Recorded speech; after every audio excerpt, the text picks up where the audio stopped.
Catch up with one of the PAR project participants. He shares his personal goals and how he's working to pass on the hope from the PAR project to the next generation. The Wilmington PAR project consisted of a team of local residents from the targeted areas of the Social Research Project.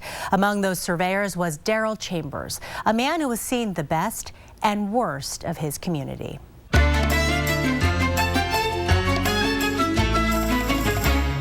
My name is Daryl L. Chambers. On May the 31st, I graduated from the University of Delaware with a master's degree in criminology. Unbeknownst to some people, I never graduated from high school. And one day I had a friend of mine who was playing junior college basketball out in California. And he came home one day and said, "Hey, why don't you go back and get a GED?" So I went to University of California, Davis, where in 1987 I received a degree in sociology with an emphasis on organizational structure. When I went to school for the first 5 years, I only seen my son during the summer months. So I didn't spend a lot of time with him. My son's name is Dominic Helm. And as he was growing up, he was always calling me. We were very, very close. So I went to school until 1997. And I was locked up. I got a federal charge in December of 1997. And I wouldn't spend another day in the household with my son until 2009. So I was going 12 years. So out of the first 5 years of his life, I only spent a total of probably less than a year actually living in the same household with him. So I get accepted down to the University of Delaware. I'm in my second week, coming home from the library. Because I said, you know what, I'm going to dedicate all my time to making sure that I give all my effort into getting this PhD. Because I promised my son that one day he would say that my dad have a PhD. And I got a phone call. His mother said, "Someone shot your son." I'll never forget it. There was a light rain that day. September the 14th. September the 14th. Wednesday. And I said, "Someone shot my son." Nah. He must have been in the crossfire. But there's no way someone would shoot my son. They know his father. They know me. There's no way. When I got on the crime scene, I seen them working on my son. I seen the blood stain on the door. And I said, you know what? I'm dreaming. I'm dreaming the same way. I'm having the same kind of dream that I was having the night that they locked me up on December the 8th, 1997. And I'm gonna wake up out of this dream and my son's gonna be okay.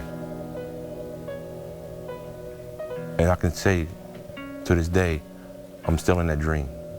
And I remember when we were on our way to the hospital and his mom was silent and we got down there and I heard him call the code. Code blue, code blue. Everybody run. And then I heard the doctor say, call the code blue off. And I turned to his mother and said, "Your baby's gone."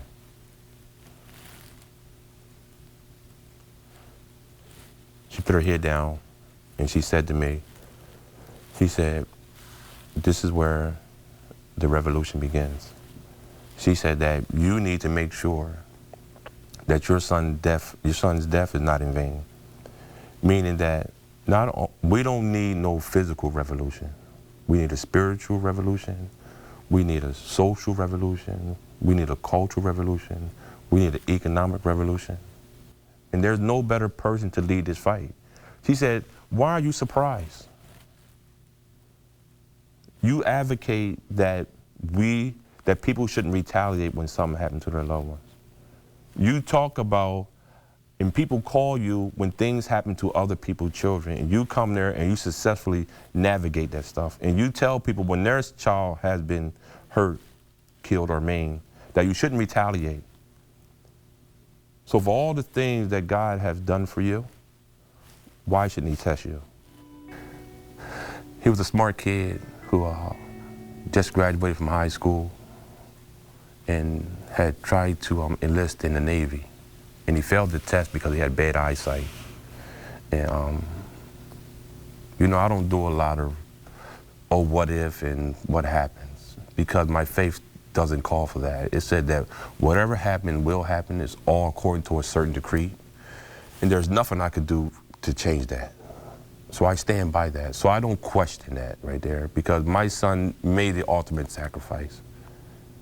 But he left behind a beautiful child that now I'm in charge with making sure that he grew up and be productive. And I gotta say, he is something. So now when I go to a mother who lost a child, I don't have to say, I don't know how you feel. I can say to her, you know what, I know exactly how you feel. Daryl and his wife are raising their grandson, Jihad Helm. Daryl says they're teaching him to read and that he really enjoys math just like his father did.